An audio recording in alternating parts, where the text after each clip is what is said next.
Mark Jones. I'm the Executive Director at Goddard, Riverside, And I'm Greg Morris. I've served as Executive Director of the Isaac Center, transitioning to Chief Program Officer at Goddard, Riverside. And this is where the West meets the East, coming together. That's right, and now we are here celebrating our annual Gala, raising money for all the programs to help the people of New York in such a hard time. And so we're here celebrating with all of our colleagues and all of our donors and supporters and just having fun. From Lincoln Square to East Harlem, this East and West connection coming together to change lives at a time when I think our work is more important than ever.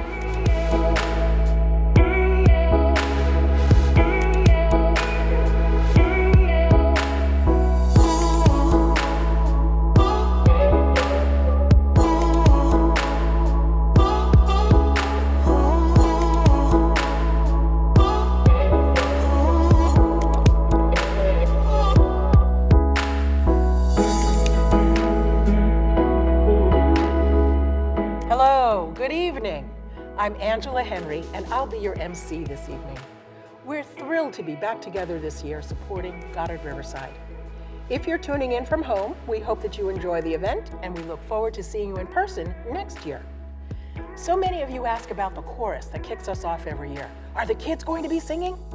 They're one of the things I look forward to every year. Lucky for us all, it is my great pleasure to introduce the Young People's Chorus of New York City at Goddard Riverside.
They do not disappoint.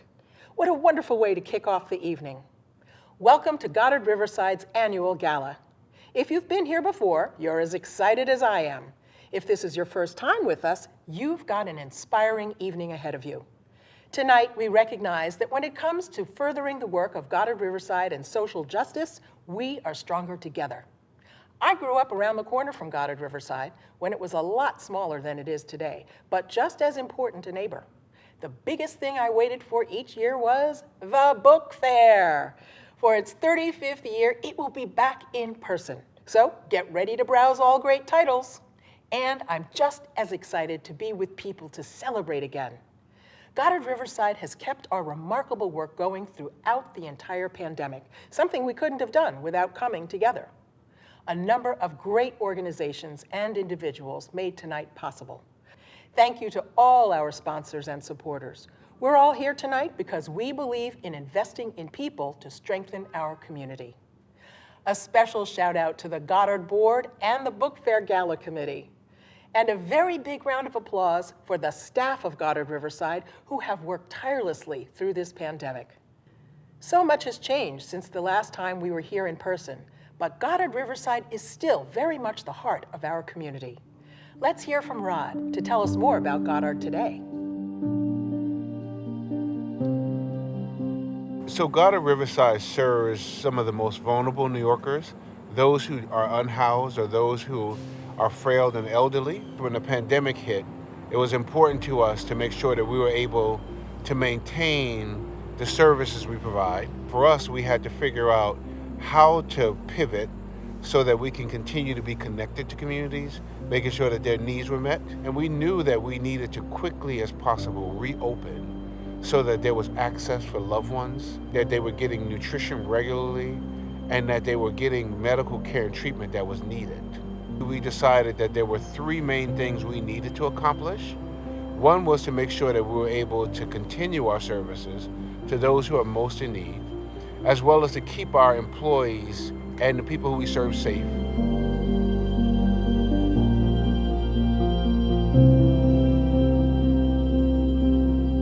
At Goddard, we work to make sure that everybody has a place in society.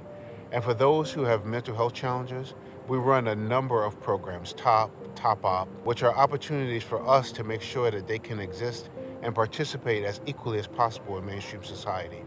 As you can imagine, during the pandemic, our folks who participate in some of our mental health support programs were isolated from the rest of the world. What they depended on often was our staff who called them daily to make sure that they were okay and made sure that their needs were met.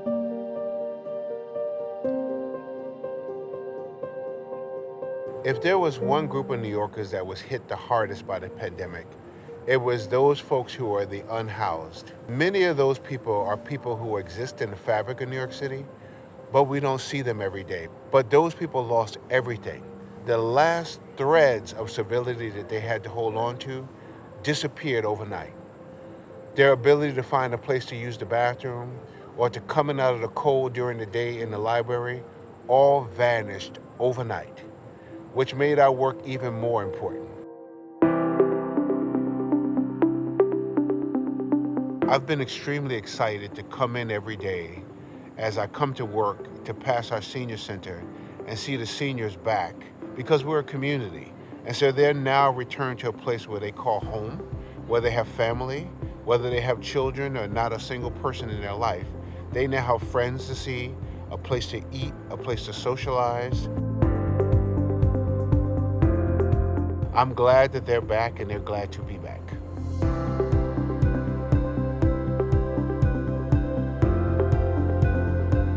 While we know the pandemic isn't over, it's such a delight to see our greenkeepers who are now back out on the avenues, planting, cleaning, watering, doing all the horticulture things they did before. The only difference is now they have masks, but we take that over nothing.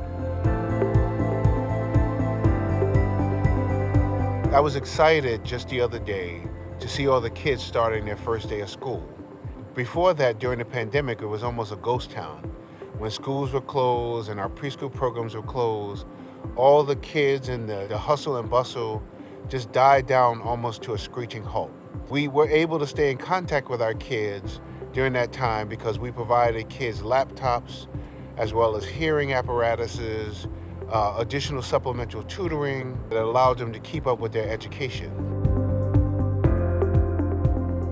Some have asked us why now, in the midst of a pandemic, we're coming together with Stanley Isaacs Neighborhood Center. We believe that now is the very best time for that to happen. In a time where we're all resource constrained and the demands seem to be ever increasing, it is a perfect time for us to join together. We have collectively decided that people are first and that it's not about preserving the institutions in as much as it's about increasing our ability to have greater reach and greater impact for those who are most in need. I think overall the last 2 years has been rough for all of us. Not only rough for the broader community, but for those of us whose life work is about building community, making sure that society has what it needs so that we're all okay. It's been a tough time. We've had to be in 1,000 more places than we normally are, with less resources than we've ever had. But the reality is that we're strong and we're proud and we're together and we're committed. It's a testament to those of us who give our lives to the work of community building and society building. It's not just our job, it's all of our job. We're proud to be at the front lines of this work, and we're even proud of all the people who have stepped up and recognized that we're one New York. For those who've come to the table with dollars, or for those who came to make sure that they delivered the meals with us to seniors who had nobody else. For those who continued to tutor, even when they had to figure out how to teach their own kids. Even for those who were handing out bread when they weren't sure where their next meal was coming from. That's the strength of New York that makes us proud to do the work that we do, simply because we're stronger together. Wow, it really is powerful to see all that Goddard continues to do in these unusual times. And I'm very excited about the expansion to serve all of Upper Manhattan. As Rod said, we need you to keep this important work going. Since we're in person, I can come around and see you all to collect gifts. I even have my little bag again. Last year, you filled it up virtually. If you're watching from home, it's easy to make a gift online at goddard.org. Thank you for making a contribution tonight and supporting Goddard's work all year long. You know, our theme tonight is not just lip service. If we've learned one thing during the past 2 years, it's that we are stronger together. We are leveling the playing field and providing access to opportunities for all our neighbors, because together we make a strong community. Advocacy is also a big part of our work. Calling attention to critical issues and advancing the discussion is part of our responsibility to our community. One of the ways we do that is through the Social Justice Book Prizes. We have both an adult and a youth prize, each for outstanding nonfiction focused on critical social issues and published in the past year. First, we'll be awarding the 5th annual Goddard Riverside Stephen Russo Book Prize for Social Justice. Past winners have been calls to action around such issues as criminal justice reform, sexual harassment and abuse of immigrant workers, gun violence and aggressive policing, all serious and timely subjects. This year, we have another incredible selection. But first, let's meet the judges. Doug Bauer, Marcia Cantarella, Paul Krugman, Nancy Waxstein, and Annie Minguez Garcia. How was it doing the judging? Oh, it was hard, Angela. You know, the topics that these books cover are hard topics. And, you know, in the middle of the pandemic, you know, sometimes you want light reading. This was not light reading, but the books were terrific, actually. And did they give you hope? I think for the most part they were strategic. They were giving recommendations on what to do, how to organize, how to make change, and encouraging that change be made. And that's exactly what we need, encouragement. Goddard Riverside has been the chief encourager on the Upper West Side and now all of Northern Manhattan. Thank you. This year, our nominees are Undoing Drugs, The Untold Story of Harm Reduction and the Future of Addiction by Maya Salovitz.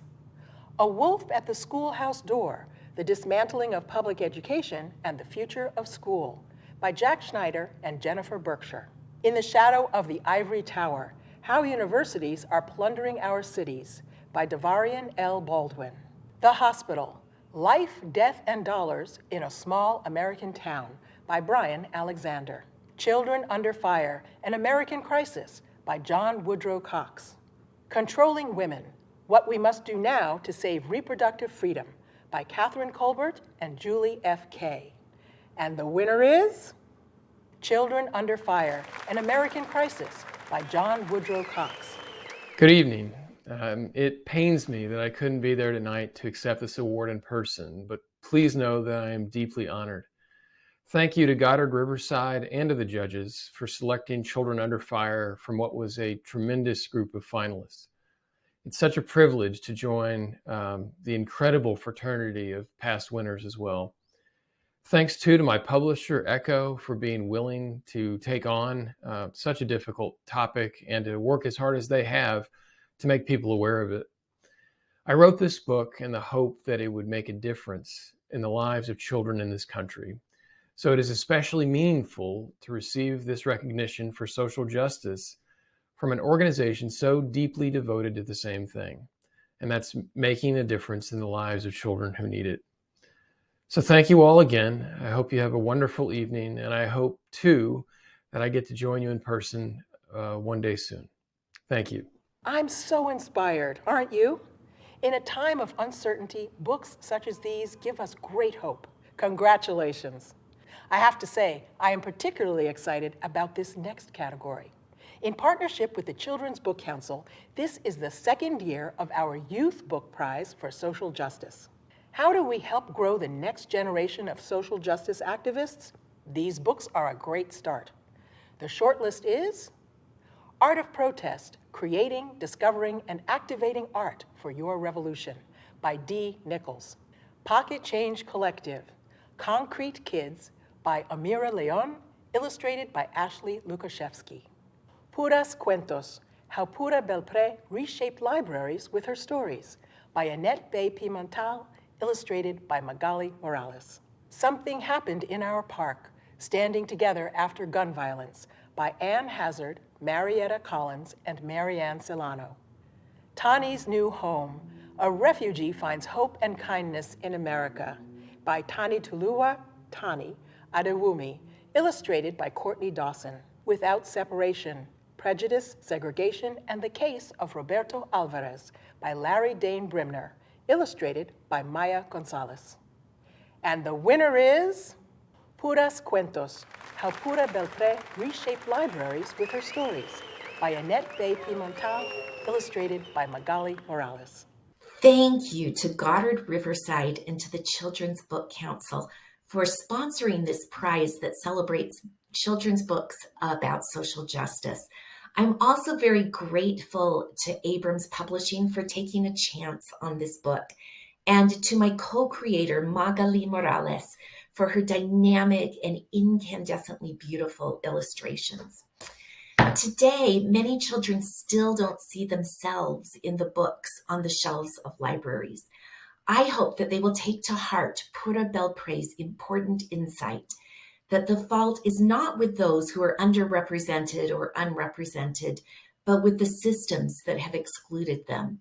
And I hope that those children will, as Pura Belpré did, find ways to share their previously untold stories.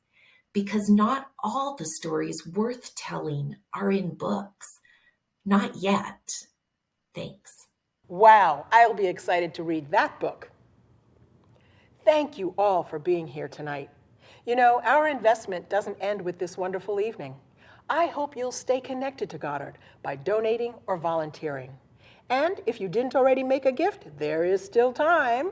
I'm going to make the rounds right now. And for those at home, visit goddard.org to donate. Thank you for standing with us tonight and every night. Good night to everyone.